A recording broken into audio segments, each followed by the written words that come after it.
живея. Всеки ден съм нависоко и чувствам, че летя. Нямам никаква идея на къде отивам, но съм сигурен, че няма да спра. Така живея. Летя. Нямам никаква идея на къде отивам, но съм сигурен. Дълго духаш, знаеш ли наистина го мисля? Не го пиша, просто е така да е на листа. Бях заслепен преди клипа на заслепен. Сега чисти спомените си и всичко се избистря. Нямаше начин без лев, затова казах гудбай. Отидах на другия край на света, в Китай. Там разбра, че бе е моя малък гад и малък край. Малък бях, когато чух мечтите си гони до край. Гоне ги, но гоне и автобуси. Чуй да питаш, но не чакаш другите на спирката. Много просто, ако гоне само тъпи руси. Путки ще свърша, гледаш пода фана спирката. И всички знаем, вълка не става агне. Кръвта вода не става, рейтинга няма да падне. И точно там е парадокс. Защо съм толкова добър, защо ме знаеш от вибокса.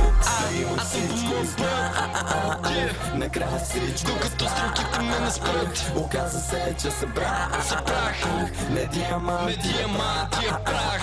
Не диамантия прах.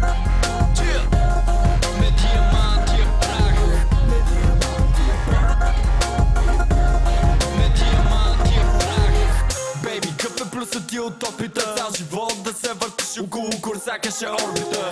Какъв е на Луцифер облика? Въпросът ми е от типа дявол ли ще съм, ако облика? Всяка дреха на успеха, всичките пари и слава. Ако нямаш минало, бъдеще не ти остава. Всяка песен да издам, дори и слава да е пълна със слава ще е. Моята представа не ме оставя не чуд да бъде от всеки. Всеки иска да бъде и търси пътища преки. Но преки пътища няма, нито тайни пътеки. Докато стигнеш догоре, въпреки скъпите дрехи, ще имаш поне една кирлива риза в гардероба си. А в кризата на джоба си продаде Бога си.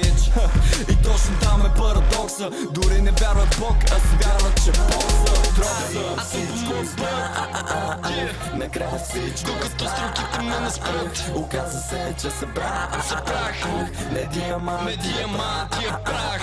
Не диамантия прах. Не диамантия прах. Не диамантия прах. Не диамантия прах. Аз съм по моят път, докато стрелките ме не спрат. Събрах не диамантия прах. Брат, така живея. Всеки ден съм нависоко и чувствам, че летя. Нямам никаква идея на къде отивам, но съм сигурен, че няма да спра.